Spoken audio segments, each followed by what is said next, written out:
ഉമ്മൻചാണ്ടിയെ പോലെ ഇനി ഒരു വ്യക്തിയെ ഉണ്ടാവാൻ പോണേയില്ല, കേരളത്തിലുണ്ടാവില്ല.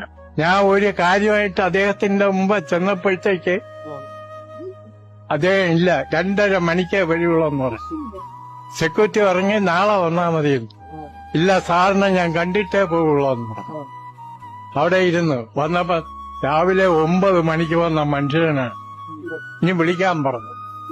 എനിക്കൊരു വഴി തർക്കം. സാറ് വന്ന ഉടനെ എന്നെ വിളിച്ചു. അപ്പോഴേ എന്നെ അവിടെ ഇരുത്തിക്കൊണ്ട് ആദ്യം വിളിച്ച് ഇന്ന് 5 മണിക്ക് മുമ്പ് അദ്ദേഹത്തിന്റെ വഴി ക്ലിയർ ചെയ്ത് കൊടുക്കണം. ഞാൻ വീട്ടിൽ എത്തുന്നതിന് മുമ്പ് പോലീസും അതും ആദ്യ ഓഫീസറും എല്ലാം കൂടെ വന്ന് വേലിയെല്ലാം പിഴുത് കളഞ്ഞ് എനിക്ക് 6 ലിങ്സ് വഴി ഇതിൽ തൊട്ട് ഇത് ഞങ്ങളുടെ ഇതല്ല, മുഖ്യമന്ത്രിയുടെ ഇതാണ് ഓർഡറാണ്, ഒന്നും ചെയ്യാൻ നോക്കൂ. അത്ര നല്ല മനുഷ്യൻ. അതേപോലെ ഒരു മുഖ്യമന്ത്രിയെ ഇനി ജീവിതകാലം മുഴുക്കെ കിട്ടാനേ പോകും. അത്ര നല്ല മനുഷ്യൻ. ഒരുപാട് മുഖ്യമന്ത്രിമാരുണ്ടായി, പക്ഷെ ഇതേപോലെ ഒരു മുഖ്യമന്ത്രി ഇനി ഒരിക്കലും ഉണ്ടാവും. എന്റെ പുസ്തകം എന്ന് പറയുന്ന ജനങ്ങളാണ്. എനിക്ക് കാര്യമായി വായിക്കാനോ ഒന്നും സമയം കിട്ടില്ല. ഞാൻ വലിയൊരു കഴിവുള്ളയാളോ വലിയ പണ്ഡിതനോ വലിയ പ്രാസംഗികനോ ഒന്നുമല്ല. എന്റെ ശക്തി എന്ന് പറയുന്നത് ജനങ്ങൾ.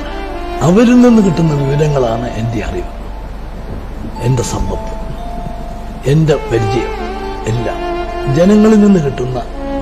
ഞാൻ പറയും ജനസമ്പർക്ക പരിപാടി, എല്ലാവരും ധരിച്ചിരിക്കുന്ന ജനസമ്പർക്ക പരിപാടി കൊണ്ട് പ്രയോജനം കിട്ടുന്നത് ഈ വരുന്ന ജനങ്ങൾക്ക് അവർക്ക് എന്തെങ്കിലും ആനുകൂല്യം കിട്ടി അല്ലെങ്കിൽ എന്തെങ്കിലും തീരുമാനം ഉണ്ടാക്കി എന്നുള്ളതാണ്. അതുകൊണ്ടായിരിക്കാം, അതില്ലെന്ന് ഞാൻ പറയുന്നില്ല. പക്ഷെ ഏറ്റവും വലിയ പ്രയോജനം കിട്ടുന്ന എനിക്കാണ്.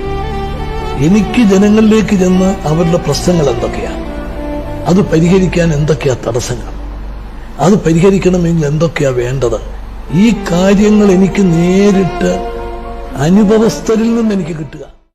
എന്ത് സ്ഥാനം കിട്ടിയാലും ജനങ്ങൾ വെറുത്താൽ വല്ല പ്രയോജനവും. ഒരു സ്ഥാനമില്ലെങ്കിലും പ്രവർത്തകരെ സ്നേഹിക്കുകയും ജനങ്ങൾ കരുതുകയും ചെയ്താൽ വല്ല കുറവുണ്ടോ? ഇതാണ് എന്റെ തീയതി. അപ്പൊ അതുകൊണ്ട് ഞാൻ ഏതെങ്കിലും ഒരു സ്ഥാനം കണ്ടുകൊണ്ട് അതിലേക്ക് പോവുക, അവിടെ ചെല്ലുമ്പോൾ നിരാശ വരിക, അല്ലെങ്കിൽ അത് കിട്ടുമ്പോൾ അമിതമായി സന്തോഷിക്കുക, ഇതൊന്നും എന്റെ ഇതുവരെയുള്ള പ്രവർത്തനത്തിൽ ഒരിക്കൽ പോലും ഞാൻ പിന്നെ